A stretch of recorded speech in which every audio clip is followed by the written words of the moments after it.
On a crisp September day in Windsor, history meets controversy.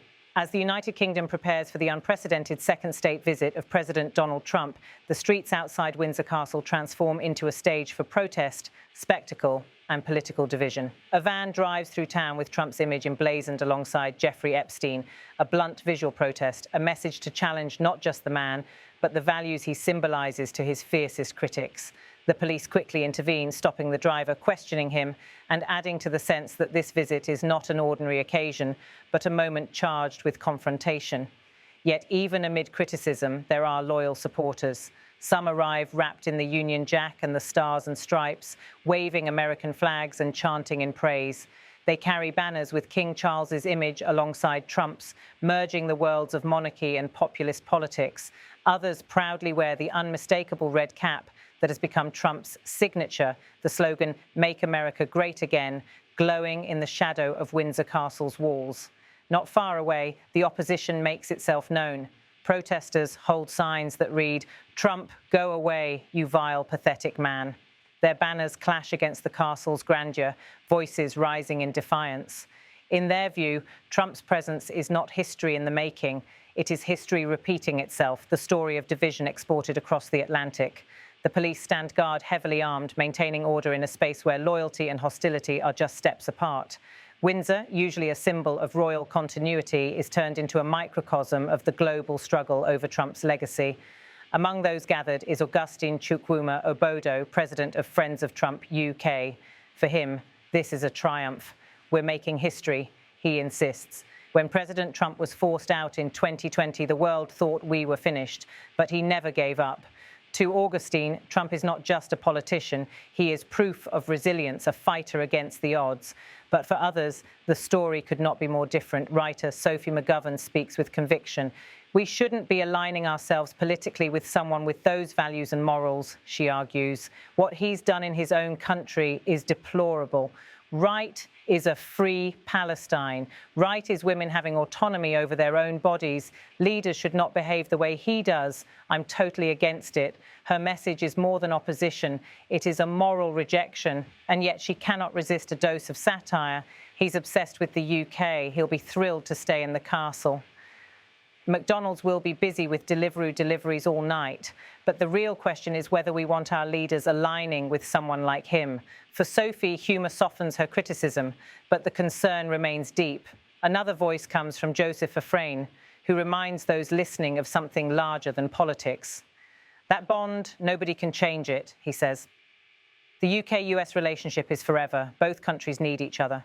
America is our staunch ally, our staunch security partner. That will not change. His words point back to the so-called special relationship, an alliance built on shared history, defense, and cultural exchange, enduring despite personalities or controversies. But not all observers see Trump as a symbol of partnership. Artist Kayamar dismisses him entirely. He is a narcissistic person from the Stone Age. He doesn't care for protocol. He doesn't care for kings or government or taste. He cares only for himself. For him, it's a television show for America. In his eyes, Trump is dangerous not for what he represents, but for how little he respects the institutions around him. And so Windsor becomes more than the site of royal pomp. It becomes a crossroads of narratives.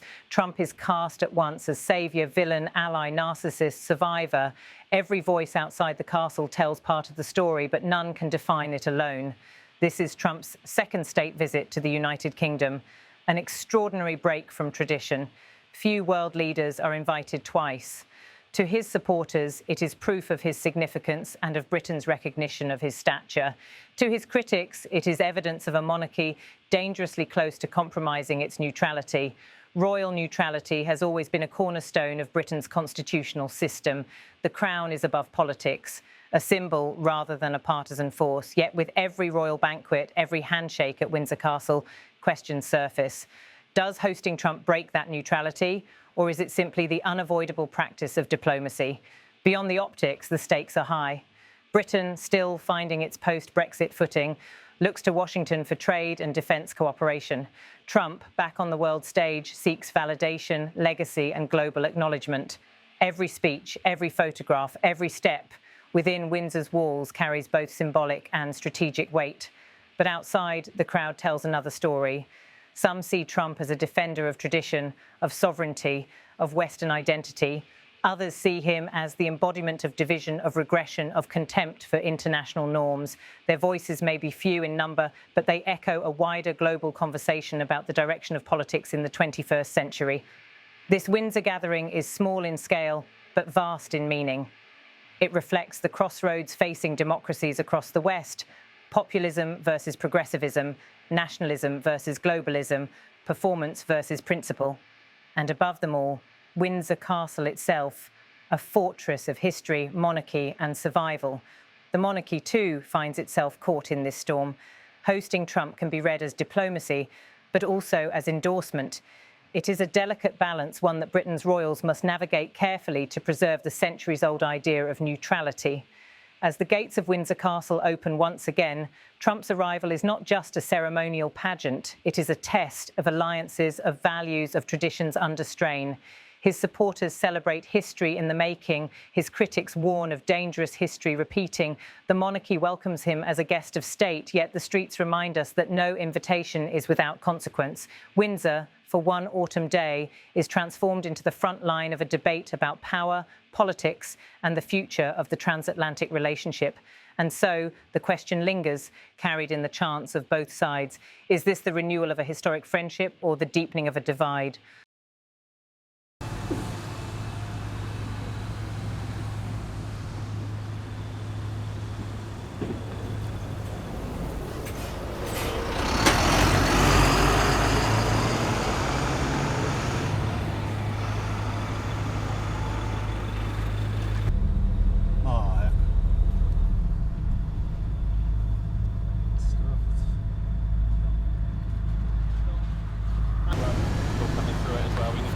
Sam, shall I move it up? That's how we do it. Behind the driver's seat. Behind the driver's seat.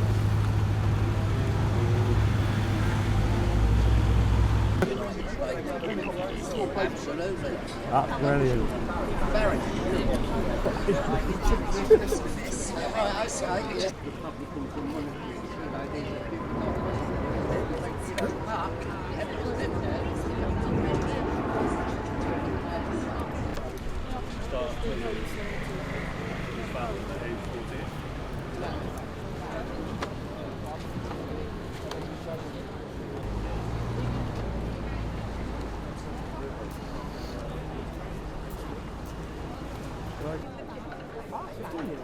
Landscape as well. Did you? I got your legs, so. There you go. That's it. Organised. you. Thank you very much. Sorry to organise you. Leave the money in the pot.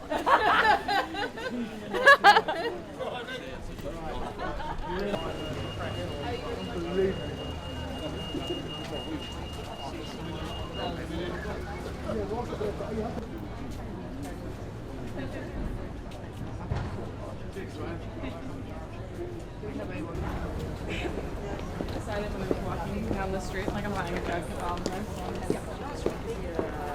I'm here today because we are making history. Nobody thought it could be possible. In 2020, when President Trump was rigged out, the whole world thought that we are finished. We're not going to come back. But who never relented.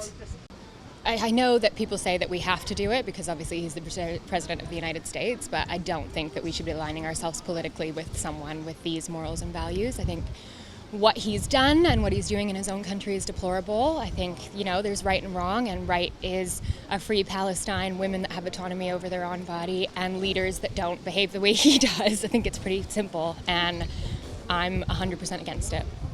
He's obsessed with the UK, so I'm sure he'll be chuffed, and the fact that he gets to stay in the castle, I think he'd be thrilled. McDonald's will be very busy with all the Deliveroo that will be going back and forth, so I think he'll be happy, but I think we have some serious questions to ask us about whether we want our leaders to be aligning themselves with people that behave this way politically.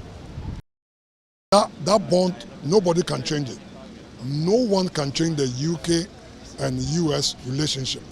It's going to be there forever. It's going to be there forever. Because both countries need each other, and America is our staunch our staunch ally, as I said, our staunch security partner. So it's not going to change. It's not going to change at all. He himself, a narcissistic Stone Age person. Okay? He don't care for protocol, he don't care for the kings, he don't care for the government, he don't care for United States, he don't care for anything apart from himself. Okay? For him, it's like a television show for the America. Okay?